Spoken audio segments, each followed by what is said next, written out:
Hello guys. So machine learning project number 13 में हम देखेंगे mall customer segmentation using K means clustering.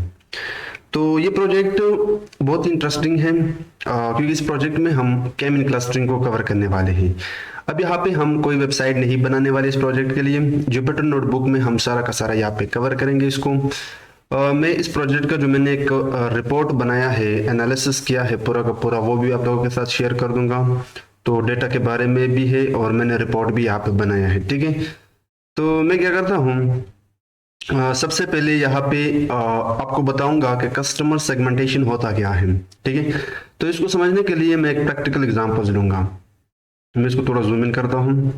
Let's say मेरा एक मॉल है, मेरा एक शॉप है। तो मैं चाहूंगा कि मेरे शॉप के जितने भी कस्टमर्स हैं उनके ग्रुप्स हों, ताकि मुझे मालूम हो कि मेरे कस्टमर्स किन किन कैटेगरी से है। लाइक स्टूडेंट्स हैं, बड़े उम्र के लोग हैं, रजिस्ट्रीज है, सॉसर वाले हैं या एग्जीक्यूटिव है, बैंक मैनेजर्स है, कौन है जो मेरे मॉल से चीजें खरीदते हैं। तो मैं अपने कस्टमर्स की ग्रुप्स बनाऊंगा और वो ग्रुप्स हम कैमीन्स क्लस्टरिंग के साथ करते हैं, जिसको हम आगे देखेंगे। इस प्रोजेक्ट का फ्लो ये रहेगा, मैं इसको थोड़ा सा जूम आउट करता हूँ कि सबसे पहले डेटा को हम प्री प्रोसेस करेंगे। हर प्रोजेक्ट में मैं बताता हूँ कि इसमें आप 6 क्वेश्चन खुद से पूछ लिया करें। उसके बाद ईडीए परफॉर्म करेंगे, डेटा विजुअलाइजेशन। फिर हम क्लस्टर यानी जो के मींस क्लस्टरिंग एल्गोरिदम है उसका इस्तेमाल करके सबसे पहले फाइंड करेंगे optimal number of clusters with elbow method. अब ये क्या होता है ये तुम आगे देखेंगे। उसके बाद के मींस एल्गोरिदम को ट्रेन करेंगे अपने डेटा पर एंड फाइनली विजुअलाइज करेंगे अपने कस्टमर्स की ग्रुप्स को, ठीक है। तो सबसे पहले काम आप लोगों ने ये करना है कि नेसेसरी लाइब्रेरी इंपोर्ट करें। तो मैं इंपोर्ट करूंगा numpy एज np, मुझे पेंडास भी चाहिए, पीडी, और उसके बाद मुझे सीबॉन भी चाहिए विजुअलाइजेशन के लिए। तो मैं यहाँ पे सीबॉन एज एसएनएस इंपोर्ट करूंगा और मुझे matplotlib.py प्लॉट भी चाहिए एज plt। इसके बाद मुझे चाहिए sklearn from sklearn dot cluster. जो टेक्निक है, क्लस्टर के अंदर बहुत सारे टेक्निक है, इसको आप क्लास भी कहते हैं, वहां से मैं इंपोर्ट करूंगा के मींस, ठीक है। ये क्या मींस क्लस्टरिंग, जिसको हम आगे देखेंगे। तो अभी मैंने numpy, pandas, सीबॉन, मैटप्लॉटलिब और क्लस्टर से के मींस इंपोर्ट किया। उसके बाद मैं यहाँ पे डेटा उठाऊंगा और इस डेटा को मैं नाम देता हूँ कस्टमर pd डॉट रीड। अच्छा, ये जो डेटा है ये आप लोगों के साथ में इसका जो मेरे गिटअप का लिंक है इस पूरे प्रोजेक्ट का, जिसमें आपको मिलेगा ये जुपिटर नोटबुक, आपको मिलेगा ये रिपोर्ट, प्रोजेक्ट रिपोर्ट, और आपको मिलेगा ये डेटा सेट, ठीक है। ये मैं इस वीडियो के डिस्क्रिप्शन में शेयर कर दूंगा, सोर्स कोड में जाके वहां से डाउनलोड कर लेना, ठीक है। सो यहाँ पे मुझे CSV में चाहिए, तो मेरे डेटा का नाम है मॉल कस्टमर्स डॉट CSV। इसको रन करूंगा और अब मैं अपने डेटा सेट की व्यू करूंगा कि मेरा डेटा सेट किस तरह दिखाई देता है। So let me use here head, this is my data set, okay. Now in this data set we have customer ID, gender, age and customer annual income thousands में, ठीक है। यहाँ पे 15 का मतलब है 15,000, ठीक है, like 16,000, 17,000 and spending score। अब ये कॉलम थोड़ा इंटरेस्टिंग है, इसको समझने के लिए मैं जाऊंगा रिपोर्ट में, प्रोजेक्ट रिपोर्ट में, और मैं ये सारे कॉलम वहाँ पे भी आप लोगों को समझा देता हूँ। So customer ID is nothing but it is the unique identifier for each customer in the data set। हमारे डेटा सेट में टोटल 200 पर्सन है, 200 कस्टमर है। हर कस्टमर का एक यूनिक आईडी होनी चाहिए और वो है कस्टमर आईडी। फिर उन 200 पीपल का एज, कोई 18 का है, कोई 20 का है, कोई 40 का है। तो एज उसमें मेल एंड फीमेल है, sorry gender, not age, gender male है या फीमेल है, इसी तरह एज उनका। अब ये जो लास्ट कॉलम है यही हमारे काम के कॉलम है, बाकी को हम इग्नोर मारेंगे, ठीक है। एनुअल इनकम इन 200 पर्सन का एनुअल सालाना सैलरी या इनकम कितना है। This indicate the annual income of the customer in thousands of dollars, $15, $16, $17, $20, $20,000 कितना है। स्पेंडिंग स्कोर, वो कॉलम है जो कस्टमर की स्पेंडिंग बिहेवियर बताता है। अब इसमें 1 and 100 है, 1 रिप्रेजेंट करता है 1। अच्छा, इसको बाद में बता देता हूं, पहले इस चीज को समझो कि ये जो स्पेंडिंग स्कोर है इसका मतलब क्या है। इसका मतलब ये है कि कस्टमर स्पेंडिंग हैबिट्स, ठीक है, कि वो किन किन चीजों पे स्पेंड करता है, उनकी फ्रीक्वेंसी ऑफ परचेजेस, कितने आइटम्स खरीदता है, 10 आइटम्स खरीदता है, 20 आइटम्स खरीदता है, या टोटल अमाउंट ऑफ स्पेंड, या मतलब सब खर्चा करने के बाद उसकी टोटल अमाउंट कितना बनता है, तो वो ये कॉलम ये फीचर रिप्रेजेंट करता है, ठीक है। और ये है 1 to 100। अब यहाँ पे 1 रिप्रेजेंट करता है लोअर स्कोर को एंड 100 रिप्रेजेंट करता है हाई स्कोर को। अब यहाँ पे डेटा को समझने के बाद इन चीजों को हम आगे भी समझेंगे। तो मैं अब इस चीज को यहाँ से बंद करता हूं और आता हूं अपने जुपिटर नोटबुक में, ठीक है। तो डेटा को हमने समझ लिया कि यहाँ पे जितने भी 5 फीचर्स हैं, इनमें जो last 2 features annual income and spending score, ये हमारे लिए इंपॉर्टेंट है। Now let's start with pre processing. तो प्री प्रोसेसिंग में मैं यहाँ पे कुछ सेल्स ऐड करता हूं। और प्री प्रोसेसिंग में मैंने आप लोगों को बताया था कि हमेशा जब भी आपको एक डेटा सेट मिलता है मशीन लर्निंग का, और जब आप उस डेटा सेट से अपने कोई एल्गोरिदम ट्रेन करते हैं, तो आप हमेशा प्री प्रोसेसिंग में खुद से 6 क्वेश्चन पूछा करें। फर्स्ट क्वेश्चन, डेटा सेट का शेप। तो उसके लिए आपको इस्तेमाल करना होगा कस्टमर डेटा। ये पहले नाम मैंने दिया था, आई थिंक मुझे इसको चेंज करना होगा, या कस्टमर डेटा। ये पहले मैंने नाम दिया था तो फिर भी इसने मुझे दिखा के दिया। ओके, मैं इसको दोबारा रन करूंगा। This should be customer. अब कस्टमर पे मैं लगाऊंगा यहाँ पे शेप। तो as you can see we have 200 rows and 5 features. मुझे एक आइडिया लग गया कि मेरा डेटा सेट एक छोटा डेटा सेट है। The second question that you must have asked while pre-processing your data set, null value। so null value देखने के लिए आपको इस्तेमाल करना होगा customer dot is null, और इस पे मैं लगाऊंगा sum। तो मेरे इंटायर डेटा सेट के हर फीचर में कोई भी नल वैल्यू नहीं है, ठीक है, ना जेंडर में है, age, annual income, spending score, customer ID, there is no null value.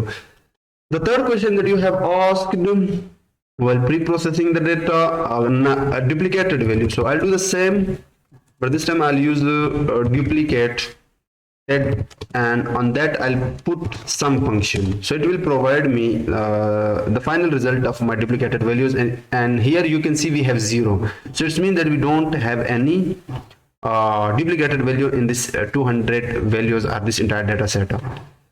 Question number 4, info। आपको एक इंफॉर्मेशन होना चाहिए अपने डेटा सेट के बारे में। तो उसके लिए आप हमेशा याद रखना कि आप एक फंक्शन है पंडाज में इन्फो नाम से, वो लगाया करो। ये आपको बताएगा कि आपके पास टोटल 200 वैल्यूज या एंट्रीज है या रोज हैं, जो कि 0 से 199 तक जाता है। और फिर वो फीचर बताएगा। फीचर का आपको रिटर्न टाइप जैसे कि कस्टमर आईडी इंट 64 है, जेंडर ऑब्जेक्टिव टाइप है, बाकी जितने भी है वो भी आपके पास इंटीजर टाइप के हैं, और इनमें कोई नल वैल्यू नहीं है क्योंकि सबका 200 200 200, तो इट्स मीन हमारे डेटा सेट का भी 200 था और हर फीचर का रो भी यहाँ पे 200 है। The sixth and last question, आप हमेशा अपने डेटा सेट की एक मैथमेटिक्स ओवरव्यू ले लिया करो, यानी इसकी स्टैटिस्टिक को जानने की कोशिश किया करो, और वो पेंडाउस आपको प्रोवाइड करता है डिस्क्राइब मेथड, ठीक है। तो डिस्क्राइब मेथड आपको उन फीचर्स की स्टैटिस्टिक के बारे में बताएगा जो न्यूमेरिकल हो। अब यहाँ पे जेंडर जो फीचर था उसने इस डिस्क्राइब मेथड ने उसको रिमूव किया, बिकॉज क्योंकि वो एक ऑब्जेक्ट टाइप है। ये न्यूमेरिकल जितने भी है वो हमें बताएगा customer ID, age, annual income and spending score. Now the first count represent the count of your entire values और entire rows of each feature. Mean बताता है एवरेज वैल्यू, जैसे कि यहाँ पे 100 है कस्टमर की, जो 200 वैल्यूज हैं कस्टमर आईडीज की, उनका जो मीन है एवरेज है वो 100 है। इसी तरह 38 आपके एज का है, 60 आपके एनुअल इनकम का है। स्टैंडर्ड डिविएशन के आपके किसी भी कॉलम, फीचर या वेरिएबल में जो हर वैल्यू के बीच में गैप है उनका एवरेज कितना है, स्टैंडर्ड डिविएशन कितना है, और वो है 57 आपके आईडी वाले में, एज में आपका है 13 एंड इसी तरह बाकी भी आप देख सकते हो। मिनिमम वैल्यू भी आप देख सकते हो एंड मैक्सिमम वैल्यू भी यहाँ पे आप देख सकते हो। Now these three things are the percentile, first percentile, second percentile, third percentile। इसका बस आप इतना समझ लेना कि किसी भी फीचर में लाइक दिस कस्टमर आईडी में अगर देखा जाए या लेट्स से एनुअल इनकम में अगर देखा जाए 41 का जो वैल्यू है, इसका मतलब है कि आपकी एनुअल इनकम में जो फर्स्ट परसेंटाइल है वहां पे 25% 41 से कम है, 25% 41 से कम है। इसी तरह 61 से आपका 50% कम है एंड 78 से आपका 75% कम है। तो ये था एक डिस्क्रिप्शन। अब हम ईडीए परफॉर्म करते हैं। ईडीए मतलब एक्सप्लोरेटरी डेटा एनालिसिस। अब इस डेटा में ज्यादा इंपॉर्टेंट नहीं है, कुछ एक दो चीजें आप देख सकते हो, बट मैं चाहता हूं कि आप लोगों को ईडीए का भी आइडिया लग जाए, इसलिए मैं हर प्रोजेक्ट में ये परफॉर्म करता हूं। सबसे पहले हम हर कॉलम का दूसरे कॉलम के साथ कोरिलेशन निकालेंगे, ठीक है। और कोरिलेशन एक सेपरेट निकालने के लिए बहुत ज्यादा टाइम जाया होगा, तो मैं क्या करता हूं, हमारे पास एक लाइब्रेरी है एसएनएस, उसके अंदर एक फंक्शन है, एक प्लॉट है पेयर प्लॉट, उसकी मदद से मैं सबका एक साथ निकालूंगा, ठीक है, ताकि मेरा टाइम सेव हो। तो sns.pair प्लॉट। अब अगर मैं यहाँ पे शिफ्ट एंड टैब दबाऊं तो ये मुझे बताएगा कि पेयर प्लॉट आपसे डेटा भी लेता है, ठीक है, फर्स्ट आर्ग्यूमेंट, और इसके अंदर बहुत सारे आर्ग्यूमेंट से, तो मैं किन किन का इस्तेमाल करूंगा, आई सिंपली यूज हियर, मैं बस डेटा को ही पास करता हूँ, बाकी इग्नोर मारूंगा, और ह्यू पास करूंगा जेंडर को, ठीक है। तो मैं अपना कस्टमर पास करता हूं, और अगर मैं ये दिखाऊं, लेट मी चेक यार plt.show, तो ये आपको किस तरह दिखाई देगा। Let me zoom out, let me zoom in a bit, okay, ये कुछ इस तरह दिखाई दे रहा है। तो मैं चाहता हूं कि ये जितने भी रिलेशन है हर फीचर का दूसरे फीचर के साथ, वो किस बेस पे हो, वो जेंडर के बेस पे हो। तो इसलिए मैं जूम इन ही करता हूं, इसलिए मैं ह्यू पास करूंगा जेंडर, आई थिंक जेंडर का जी बढ़ाता, लेट मी चेक, कोई गड़बड़ ना हो, विल सी। या अब देखो यहाँ पे कस्टमर आईडी का खुद के साथ अगर मैं नीचे जाऊं, ये कस्टमर आईडी का खुद के साथ जो कोरिलेशन है वो आपको एक डिस्ट्रीब्यूशन फॉर्म में दिखाएगा, क्योंकि इससे कोई फर्क नहीं पड़ता, खुद के साथ कोई फर्क नहीं पड़ता। लेकिन अगर कस्टमर आईडी का यहाँ पे देखें तो बिल्कुल स्कैटर है, कोई लीनियर नहीं है, स्कैटर है। किस कॉलम के साथ, किस फीचर के साथ, एज के साथ। तो कस्टमर आईडी का एज के साथ इस तरह है, और कस्टमर आईडी का लीनियर है एनुअल इनकम के साथ। तो एनुअल इनकम के साथ कस्टमर आईडी का लीनियर है, और यहाँ पे आप इसको स्पेंडिंग स्कोर के साथ भी देख सकते हो, जो कि बिल्कुल ग्रुप्स वाइज है, या आप कह सकते हो कि स्कैटर है। तो इसके बाद आप देख सकते हो यहाँ पे एज का भी आप देख सकते हो इसके साथ, कस्टमर आईडी के साथ यहाँ पे बिल्कुल स्कैटर है। खुद के साथ देखो तो कोई फर्क नहीं पड़ता। लेकिन अगर आप एनुअल, अब बहुत सारे, लेकिन मैं जो थोड़े बहुत इंटरेस्टिंग है वो बताऊंगा, like this linear one of annual income का अगर आप देख के कस्टमर आईडी के साथ, या तो कस्टमर आईडी के साथ सारे लीनियर हैं, ठीक है। और बाकी आपके जितनी भी, अगर आप एनुअल देखो बाकी के साथ, ये देखो ये स्कैटर है, किसके साथ, एज के साथ भी स्कैटर है, और यहाँ पे अगर देखो तो स्पेंडिंग स्कोर के साथ भी स्कैटर है। तो it's mean our data set जो है ना, ये के मीन्स के लिए बेस्ट रहेगा, ग्रुप्स बनाने के लिए बेस्ट रहेगा। और के मीन्स को हम आगे समझेंगे, और इस डेटा पे के मीन्स क्लस्टरिंग का इम्प्लीमेंटेशन क्यों है वो भी हम देखेंगे। अब इसी ही चीज को मैं एक और तरीके से भी बता सकता हूँ, हीट मैप। तो एसएनएस के अंदर sns.heat मैप, और हीट मैप में मैं क्या चीज पास करूंगा, अगर मैं देखूं इसके अंदर भी बहुत सारे पैरामीटर है। तो पहला तो डेटा होगा, मैं डेटा पास करता हूँ कस्टमर, ठीक है। और इसके लिए मुझे पहले कोरिलेशन निकालना होगा, ये डायरेक्ट डेटा पास नहीं कर सकते। तो मैं कोर नाम से एक वेरिएबल बनाऊंगा, और कस्टमर डेटा पे पेंडास का वो जो एक फंक्शन है कोर, वो निकालूंगा। अगर मैं इसको रिमूव करके कोर दिखाऊं, core and let me show you कि कोर किस तरह दिखाई देता है। तो ये देखो कस्टमर आईडी के साथ कोरिलेशन पॉजिटिव है, बहुत ही बढ़िया। कस्टमर का एज के साथ नेगेटिव है, कस्टमर का एनुअल के साथ पॉजिटिव है, इसी तरह कस्टमर का स्पेंडिंग स्कोर के साथ भी पॉजिटिव है, और इसी तरह एज का कस्टमर के साथ नेगेटिव है, एज के साथ पॉजिटिव है, और बाकी दो के साथ इसका नेगेटिव है। और एनुअल इनकम का अगर देखा जाए कस्टमर आईडी के साथ पॉजिटिव है, एज के साथ नेगेटिव है, एनुअल इनकम के साथ भी पॉजिटिव है, एंड आपके स्पेंडिंग स्कोर के साथ भी पॉजिटिव है। अब ये चीज मैं हीट मैप की मदद से दिखाऊंगा। तो हीट मैप पहला कोरिलेशन होगा। अब इसके अंदर बहुत सारी चीजें हैं। एनोटेशन में रखूंगा ट्रू, और एनोटेशन का मतलब क्या है ये मैं बाद में दिखाऊंगा। उसके बाद एक और चीज है सी मैप में रखूंगा कूल वार्म, ये बिल्ट इन चीजें है, ठीक है, ज्यादा घबराने की जरूरत नहीं है अगर बिगिनर हो तो, और ये चीजें एक्सपीरियंस के साथ समझ में आ जाएगी, ठीक है, घबराना बिल्कुल नहीं है। फर्स्ट टाइम हम भी इसमें कंफ्यूज होते थे। ओके, तो ये देखो, अब ये जो सी बार ये है, ये जो मैंने C map not C bar, C map जो मैंने पेश किया वो ये लाइन है, ये रिप्रेजेंट करता है कि जितना रेड कलर है, डार्क रेड, ये आपका पॉजिटिव कोरिलेशन है एक फीचर का दूसरे फीचर के साथ, और जितना डार्क ब्लू की तरफ जाओगे तो ये नेगेटिव कोरिलेशन है। तो कस्टमर आईडी का अगर देखा जाए, कस्टमर आईडी का साथ पॉजिटिव है, ठीक है, नेगेटिव है किसके साथ, एज के साथ, क्योंकि ये आपका देखो बिल्कुल यहाँ पे है डार्क में। इस तरह 0.98। अच्छा, ये जो मैंने एनट ट्रू रखा, अगर मैं इसको रिमूव कर दो then what will happen, let me show you run. तो इसके अंदर जो वैल्यूज है वो आपको दिखाई नहीं देंगे, इसलिए एनट का मतलब ये है कि ये जो स्क्वायर है इनके अंदर ये जो यहाँ पे वैल्यू पड़े हैं वो दिखाई दे, या एक दूसरे के साथ जो कोरिलेशन है वो दिखाई दे, not this value, sorry for that. So एनट will be true and I'll run it again, ठीक है। तो ये कोरिलेशन देखो, अब यहाँ पे एनुअल इनकम का अगर हम एनुअल इनकम का देखें तो यहाँ पे जो पॉजिटिव है एनुअल इनकम का आईडी के साथ, ठीक है, और एनुअल इनकम का खुद के साथ, और इस तरह कस्टमर आईडी का खुद के साथ पॉजिटिव है, और कस्टमर आईडी का जो एनुअल इनकम है उसके साथ भी आपका पॉजिटिव है। इसी तरह यहाँ पे भी पॉजिटिव है, लेकिन ज्यादा वाले पॉजिटिव नहीं है, बहुत दूर वाले पॉजिटिव है, ठीक है, वो भी आप देख सकते हो। अब मैं कुछ और विजुअलाइजेशन परफॉर्म करूंगा, उसके बाद हम सीधा स्प्लिट करेंगे डेटा को। तो मैं यहाँ पे काम करता हूँ plt.fig और फिग, मैं इसको जूम इन करता हूँ,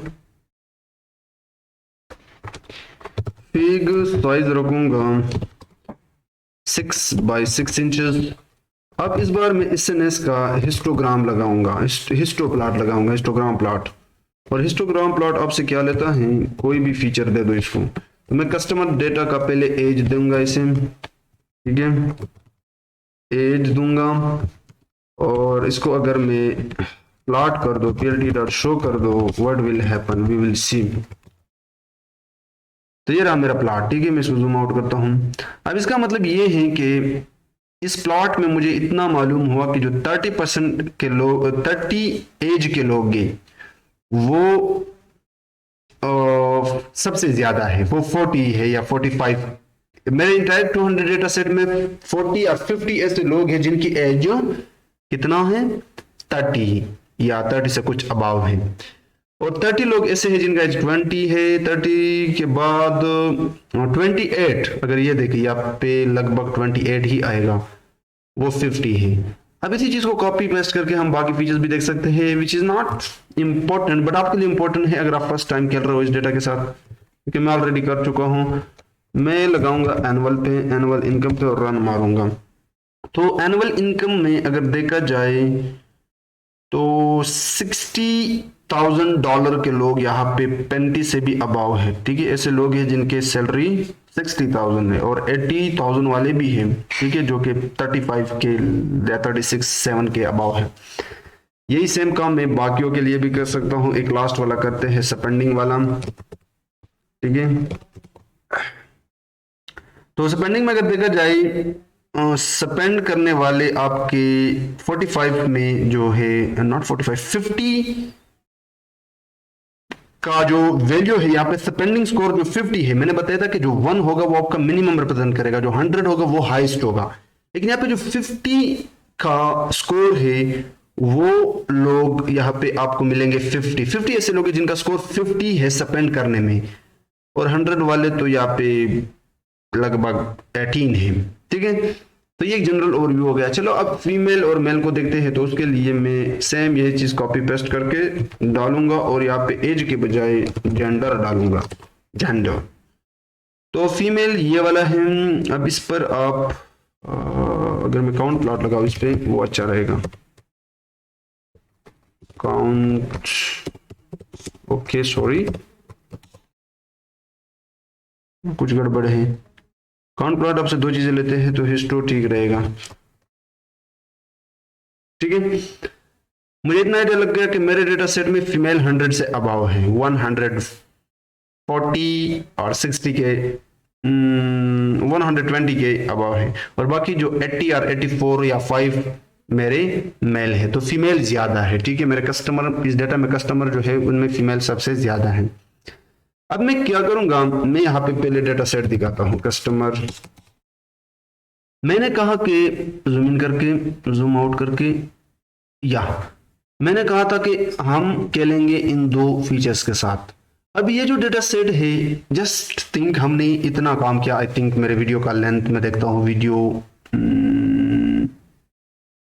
रिकॉर्ड 20 मिनट हो गए। इन 20 मिनटों में क्या आप लोगों ने और किया कि इस दो फीचर्स या इस डेटा सेट में लेबल कोई है?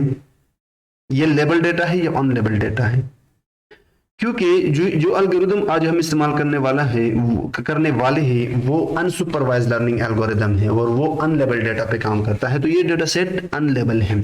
अगर आपको लेबल अनलेबल डेटा के बारे में पता नहीं है तो आप मेरे मशीन लर्निंग के प्लेलिस्ट में जाकर देख सकते हो। बट यहाँ पे मैं एक जनरल ओवरव्यू देता हूँ। लेबल डेटा वो होता है जिसमें आपका आउटपुट वेरिएबल हो। ठीक है, कई प्रोजेक्ट में हम देख चुके हैं, लेकिन यहाँ पे कोई आउटपुट वेरिएबल है ही नहीं। ये एक अनलेबल डेटा है। तो अनलेबल डेटा के लिए बेस्ट एल्गोरिदम है के मींस क्लस्टरिंग, और वैसे भी हमने ग्रुप सी तो बनाने हैं। तो मैं क्या करूंगा, इन दो को उठाऊंगा, एक्स में स्टोर करूंगा। और मैं ये कैसे उठाऊंगा, कई तरीके हैं। तो ये तरीका बेस्ट रहेगा। मैं कस्टमर पे लगाऊंगा आई लॉक, और आई लॉक में कहूंगा कि जितनी भी रोज है सारे के सारे उठाओ, लेकिन कॉलम तीसरा और चौथा उठाओ। अब इनकी वैल्यूज उठाओ। क्यों? क्योंकि ये 0 कॉलम है, ये 1 है, ये 2 है, ये 3 4। इन 3 4 का ऑल रोज उठाओ। ठीक है, यहाँ पे कॉलन का मतलब है कि ऑल रोज उठाओ। किन कॉलम्स का? 3 और 4 का। किससे? इस डेटा सेट से। बाकी को इग्नोर मारो, रन मारो। और ये कहाँ पे आ गया हमें? तो मैं यहाँ पे एक दो सेल ऐड करता हूं ताकि हम इसको भी देख सके। अगर मैं x को प्रिंट करूं तो ये मेरा x है। अगर मैं x का 0 प्रिंट करूं तो ये फर्स्ट 2 आएंगे। ठीक है, ठीक है। अब देखो ये 15 कहां से आ रहा है, जस्ट थिंक। एंड ये 39 कहां से आ रहा है? दिस इज, इस फीचर का फर्स्ट वैल्यू मैंने उठाया और इस फीचर का भी फर्स्ट वैल्यू मैंने उठाया। और अगर मैं इस इंटायर x को प्रिंट करूं तो ये जितने भी इनकी तमाम, इन दोनों फीचर्स की जितने भी वैल्यूज है वो सारे के सारे यहाँ पे आ जाएंगे। अब इनकी हम क्लस्टरिंग करेंगे, इनकी हम ग्रुप्स बनाएंगे। ठीक है, कि एनुअल इनकम के ग्रुप्स और स्पेंडिंग स्कोर के। ओके, तो वो हम कैसे करेंगे? उसके लिए हम लगाएंगे के मींस क्लस्टरिंग एल्गोरिथम। तो ये करने से पहले मैं आप लोगों को बताऊंगा के मींस क्लस्टरिंग के बारे में थोड़ा बहुत। के मींस क्लस्टरिंग, अगर मैं ये चीज यहाँ पे समझाऊं, यहाँ पे एक जावा ट्यूटोरियल पॉइंट मैंने ओपन किया है। लेट्स से ये मेरा डेटा सेट 2D में दिखाई दे रहा है। ठीक है, ये ग्रीन कलर्स में इंटायर 200 पॉइंट्स है मेरे डेटा सेट के। अब मैं इनके ग्रुप्स बनाऊंगा, नियर पॉइंट्स को उठाऊंगा हर ग्रुप से और उनको क्लस्टर करके इनकी ग्रुप्स बनाऊंगा, क्लस्टरिंग करूंगा एक तरह से। और ये फिर जब फाइनल रिजल्ट आएगा वो यहाँ पे कुछ इस तरह होगा। ये मैं जस्ट एक जनरल ओवरव्यू दे रहा हूं। बाकी के मींस एल्गोरिथम को समझना आप लोगों के लिए बहुत जरूरी है। एक डुप्ली कॉन्सेप्ट है, इसको समझो। इसमें के मींस का क्या मतलब है, क्लस्टरिंग क्या है, ये चीजें। लेकिन मैं एक जनरल ओवरव्यू यहाँ पे दे दूंगा। अब फर्स्ट टाइम ये क्या आ रहा है, मैं इसको यहाँ से कट करता हूं। फर्स्ट टाइम मेरा डेटा सेट इस तरह दिखाया होगा। ठीक है, लेट्स से मेरे पास 2 वेरिएबल है जिस तरह मैंने उठाए m1 m2, जो कि x एंड y एक्सिस पर स्कैटर प्लॉट की मदद से कुछ इस तरह स्कैटर है। ठीक है, स्कैटर्स हैं। अब मैं क्या करूंगा, इनको मैं क्लस्टर बनाऊंगा। क्लस्टर किस तरह बनाऊंगा? कुछ इस तरह। ठीक है, कुछ इस तरह। अब ये हम आगे भी देखेंगे, लेकिन यहाँ पे मैं जस्ट जनरल ओवरव्यू दे रहा हूं। तो मेरे के कितने हैं? 2 हैं। के मतलब नंबर ऑफ क्लस्टर आप कह सकते हो। ये मेरे डेटा सेट से भी हो सकते हैं या मैं अपने तरफ से भी बना सकता हूं। अब मैं इन क्लस्टर के जितने भी नियर पॉइंट्स है उनको उठाऊंगा और इनके साथ ग्रुप करूंगा, क्लस्टर करूंगा। और ये एक बार नहीं, दो बार नहीं, तीन बार नहीं, कई बार हो सकता है, क्योंकि ये एल्गोरिदम इटरेटिव एल्गोरिदम है और इसके लिए फॉर लूप का होना बहुत जरूरी है। जब कुछ मेरी इस एल्गोरिदम पर या कुछ इटरेशन के बाद, तो अब देखो, अब ये जो डेटा था कुछ इस तरह था और यहाँ पे मैंने दो क्लस्टर लगाए थे, ठीक है, 2 केस मेरे पास थे। तो इस क्लस्टर पर मैंने एक सीधा लाइन ड्रॉ किया। अब ये जस्ट समझने के लिए, ठीक है, बाकी ये काम सारा का सारा स्केलन कर देगा, आपको ये करने की जरूरत नहीं है, आपको खुद से मैथमेटिक्स या प्रोग्रामिंग करने की जरूरत नहीं है, लेकिन एक आइडिया होना चाहिए। तो अब इस लाइन के नीचे जितने भी पॉइंट्स है वो इस क्लस्टर के नजदीक है और इस लाइन के अबाव किसके, इसके। लेकिन इसमें एक और फर्क भी है, इस क्लस्टर के ये 2 पॉइंट भी नजदीक है। तो अगर आप देखो इस लाइंस के अबाव जितने भी पॉइंट्स थे वो हो गए इस वाले क्लस्टर के, और इस लाइंस के नीचे जितने भी पॉइंट्स थे वो हो गए इस क्लस्टर के। लेकिन अभी भी ये जो है ना कंप्लीट नहीं है, क्योंकि अगर देखा जाए तो ये जो पॉइंट है ये क्या इसके करीब है या इसके करीब है, इस जाहिर सी बात है इसके करीब है। ये दो जो पॉइंट है, ये जो पॉइंट है हो सकता है कि ये इसके करीब हो। तो हम कुछ इसमें एक चीज है जिसको हम कहते हैं सेंट्रोइड, एक और सेंट्रोइड बनाते हैं। अब ये जो क्लस्टर था ये सेंट्रोइड था, इसको मैं छोड़ूंगा, ऊपर ही इसी ही ग्रुप में एक और सेंट्रोइड बनाऊंगा और यहाँ पे भी एक और सेंट्रोइड बनाऊंगा। अब अगर देखा जाए तो इस सेंट्रोइड में कौन से, यहाँ पे दिखा देता हूं, लेट मी गिव यू। अब देखो, अब इस सेंट्रोइड में लाइन कुछ इस तरह बनना चाहिए, कुछ इस तरह लाइन जाना चाहिए, क्योंकि इस सेंट्रोइड में ये पॉइंट नजदीक है, ये तो ऑलरेडी है, लेकिन यहां से भी कुछ पॉइंट्स इसके नजदीक है इंस्टेड ऑफ दिस वन। और ऊपर के ग्रुप में अगर देखा जाए तो ये 2 पॉइंट अब इसके नजदीक है, इसके नजदीक, नॉट दिस वन। अब ये दो, इन दो को इग्नोर मारो, इनका काम खत्म, अब इन दोनों का काम है।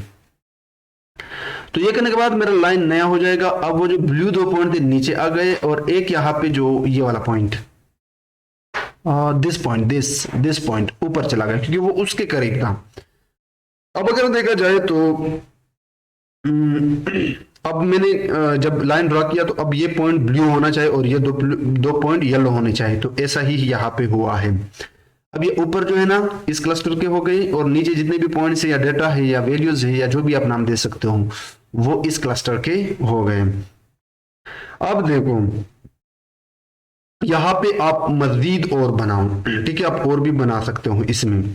तो अगर देखा जाए मैंने नहीं बल्कि इस जो जावा ट्यूटोरियल पॉइंट है इन लोगों ने क्या किया, यहाँ पे एक और क्लस्टर बनाया है, ठीक है, क्योंकि अभी ये रिपीट नहीं हुआ है। जब तक रिपीट नहीं होता तब तक ये प्रोसेस चलता रहेगा। यहाँ पे एक और क्लस्टर बनाया और यहाँ पे भी एक और क्लस्टर बनाया। अब इन दोनों का काम खत्म।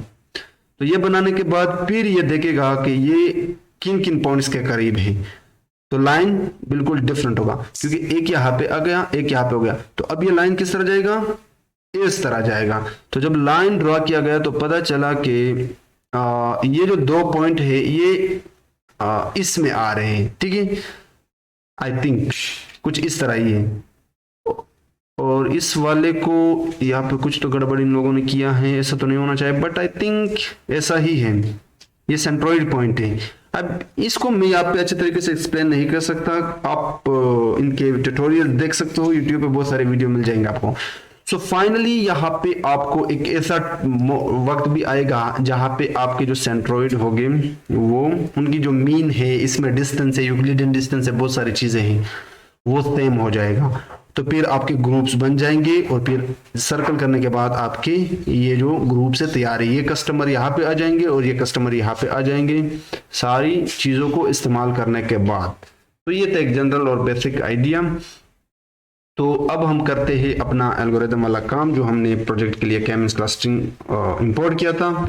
सो अब यहाँ पे हम क्या करेंगे, सबसे पहले तो हम क्लस्टर निकालेंगे, क्योंकि अगर मैं डेटा दिखाऊं, डेटा का शेप हो, तो मेरा डेटा कस्टमर डॉट शेप, यहाँ पे 200 रोज है, लेकिन मुझे नहीं पता कि जब मैं अपना एल्गोरिथम इंप्लीमेंट करूंगा वहां पे मुझे कितने क्लस्टर चाहिए।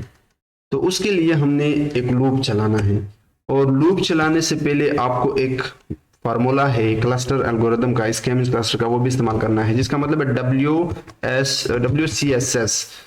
तो ये मैं एक एम्प्टी लिस्ट बनाऊंगा, उसके बाद एक फॉर लूप चलाऊंगा, आई इन रेंज मैं 1 से 10 तक चलाऊंगा, इसलिए मैं यहाँ पे 11 दूंगा क्योंकि लास्ट वाला एक्सक्लूड होगा। अब ये मैं समझाऊंगा कि ये मैं क्यों कर रहा हूँ।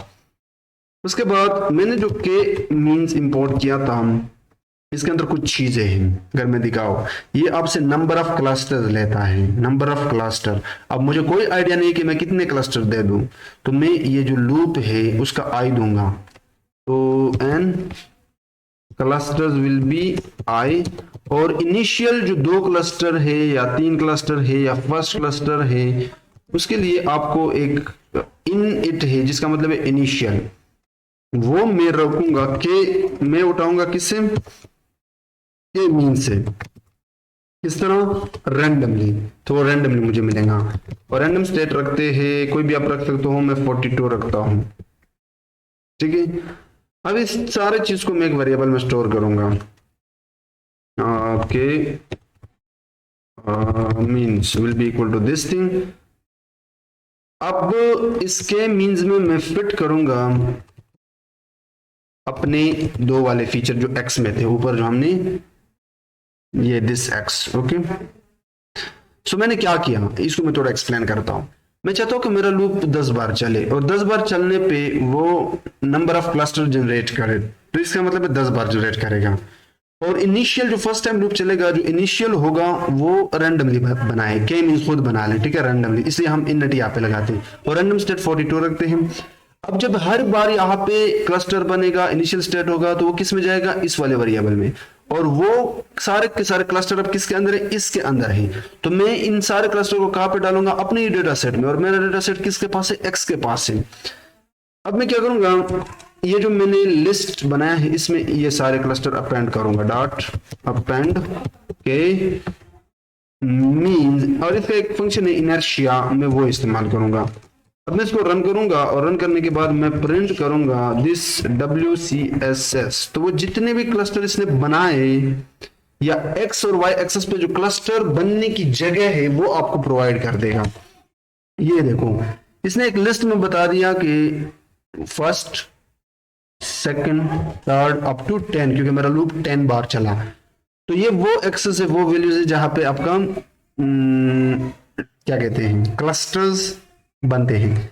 अब इसी चीज को मैं प्लॉट करूंगा, क्योंकि मैंने निकालने हैं अपने एल्गोरिदम के लिए क्लस्टर। ये अभी मैं एल्गोरिदम ट्रेन नहीं कर रहा हूं, इस बात को समझो, मैं एल्गोरिदम ट्रेन नहीं कर रहा हूं, मैं अपने डेटा सेट से उठा रहा हूं बेस्ट फिट क्लस्टर। इस चीज को बाद में समझोगे। तो मैं कहूंगा plt.plot मारो, प्लॉट मारो कहां से, रेंज 1 से 11 तक, किस पे मारो प्लॉट, दिस जो मैंने किया है, plt.show करके दिखाओ, तो ये रहा आपका। अब इस चीज को समझो, ये बहुत इंटरेस्टिंग पॉइंट है, ठीक है। इस चीज को मैं यहाँ पे भी आप लोगों को समझाऊंगा।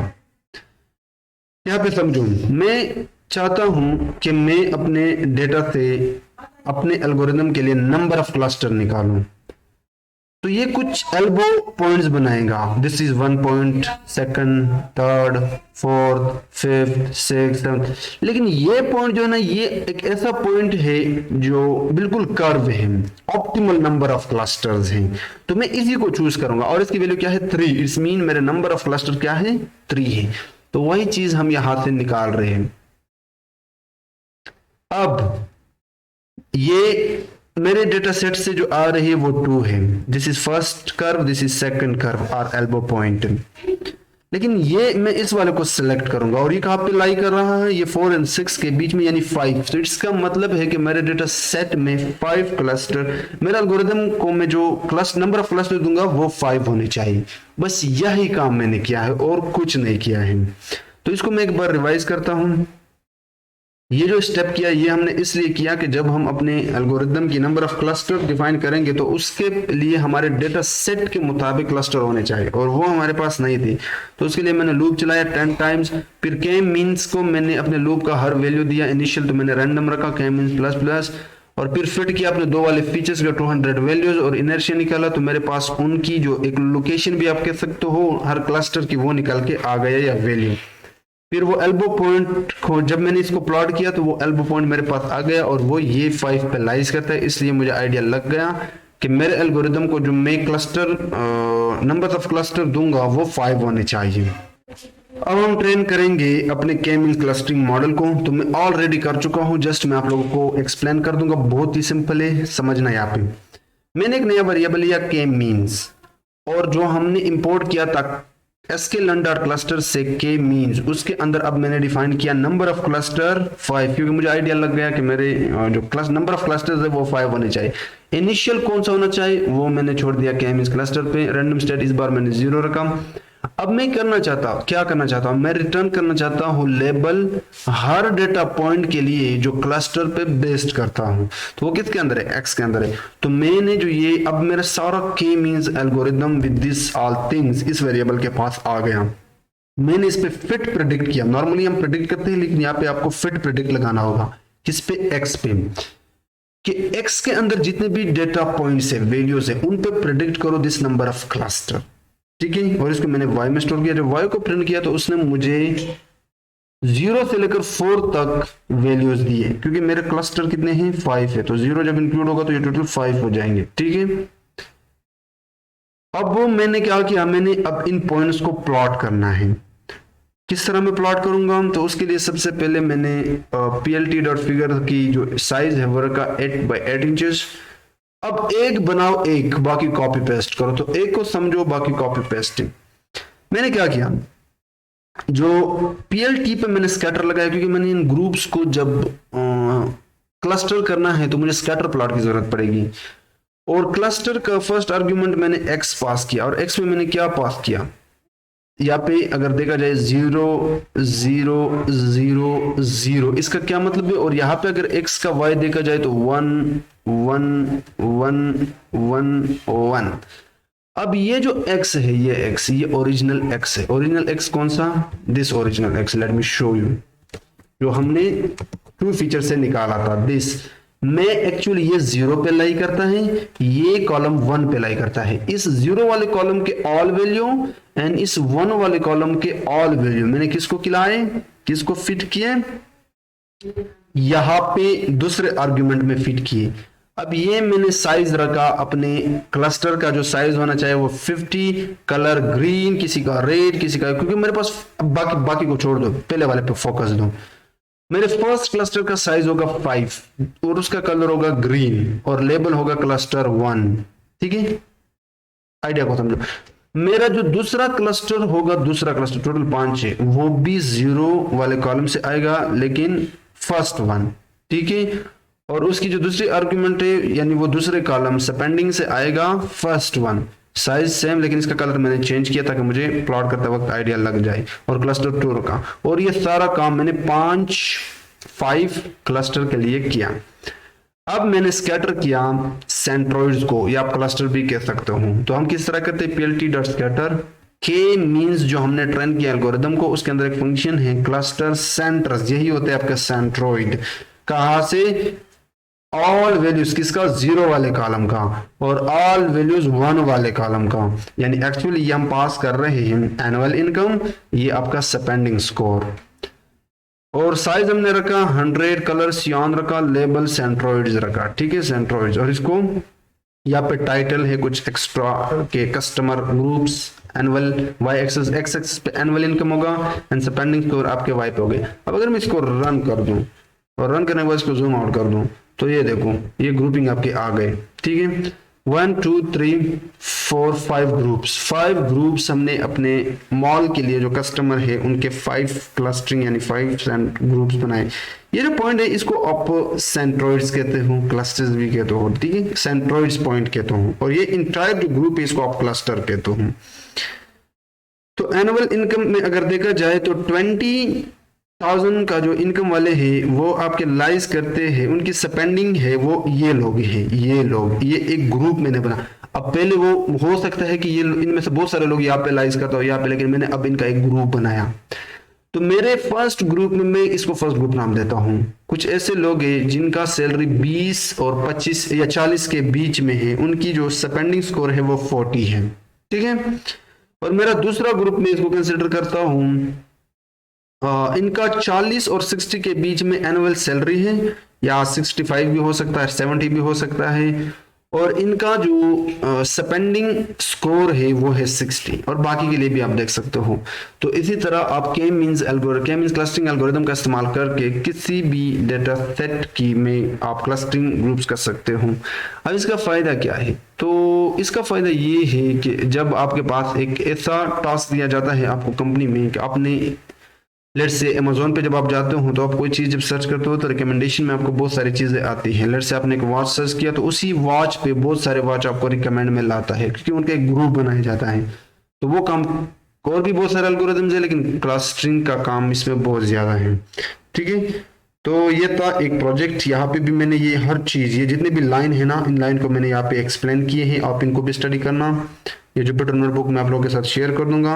तो वीडियो पसंद आई है, वीडियो को लाइक करो, और हाँ, ये जो मेरा प्लेलिस्ट है इसको लाजमी एक्सेस करना। इसमें मशीन लर्निंग के बहुत सारे प्रोजेक्ट हैं, इनको एक्सेस करके वॉच कर लेना।